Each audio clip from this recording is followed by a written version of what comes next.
Guerra se fizon, ta que s'amortase o nuestro espírito, a luminaria nuestra,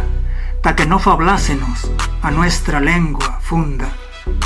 Grans podés tot lo fizon, ta mortar e callar as purnas deste fuego, pero aquí acubillamos a parola que condenó na muerte. Falsos maestros carrañón siempre ao inocent nino, humillón esta voz, peren quison que esta luz s'aventase tal oblido.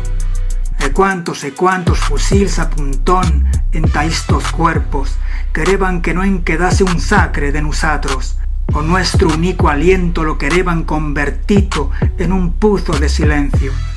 Pero encara, amigo, aquí somos alentando con parolas de adentro, dende as casas bombardeatas, dende os ámbitos feitos una anguniosa enruna por a guerra, dende aquí perén luitamos, dende as trincheras do corazón, esta voz encara brila que nos labios e nos huellos,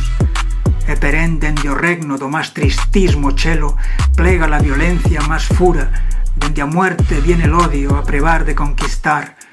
Amigo, huella la tuya infinitud e con parolas carga armas d'alta paz, con una alta justicia el único poder irá con tú, por monts e planas e ciudad, do espírito que a la fin serán quietud, bel día o cielo será azul, sonrisará, Quitaima en un inte se levanta como un viento e te quiere de raso despierto, enrebullate en luz, una parola nasce e tralle a libertà.